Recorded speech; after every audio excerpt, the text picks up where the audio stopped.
AITA for not telling my sister she threw away the wrong formula. I'm 25 and a single mom to a 3-month-old baby. The father is not in the picture, and I'm living at the absolute edge financially.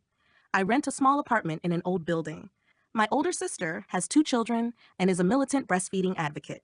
After giving birth, I really tried, but my milk barely came in. My midwife finally recommended a high-quality specialty formula.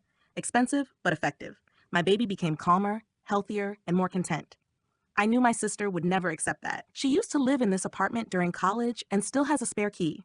I hadn't told her about the formula yet, but apparently one of her friends saw me buying it at the store. And my sister tends to bulldoze any boundary if she thinks she's right. So yes, it might sound paranoid, but I hid the real formula in neutral containers labeled cornmeal, something I knew she'd never touch. I filled the original packaging with a cheap adult supplement powder that looked similar and left those boxes out in the kitchen, just in case. That case came sooner than expected. I was out running a quick errand with the baby in the carrier when I came back to find my sister sitting on my couch. She had used the spare key to let herself in, just like that. Without even saying hello, she announced, "I threw that crap out." Panicked, I looked in the trash, but she laughed. "Please, it's already on the garbage truck." I knew I had to act upset or she'd get suspicious, so I cried. I put on a full show, sobbing about the wasted formula. "Stop whining," she said flatly. "I have enough breast milk for 2 babies. You know what you have to do. Hand your little one over, I'll take care of her." Was she out of her mind? I just stared at her, speechless. She smirked and strolled out of my apartment like she'd done me a favor. I was left in a nightmare. My daughter was screaming, and I gave her the last bottle I had in the diaper bag. Once I changed my baby and laid her down, I searched the apartment for hidden cameras. I didn't find any, thankfully. I needed to get out of that apartment. I couldn't keep living under my sister's shadow with her barging in and sabotaging my parenting, but I had no idea how.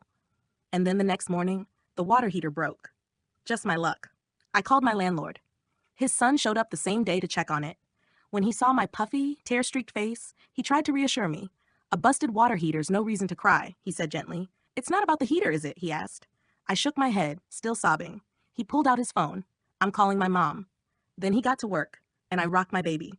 About 30 minutes later, his mother arrived, and somehow the whole story just spilled out. "Will, after you fix the heater, check for hidden cameras and change the damn lock," she ordered her son. "Yes, ma'am."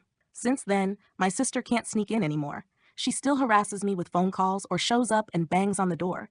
The landlord's son has already come over twice to make her leave because she was disturbing the peace. So when my landlord knocked on my door a few days later, I braced for the worst. Instead, he offered me a new apartment. Same layout, same rent, just on a different floor. I said yes immediately and hugged him out of pure relief. Now I live 2 floors above my old life, behind a locked door, with baby formula in its original packaging.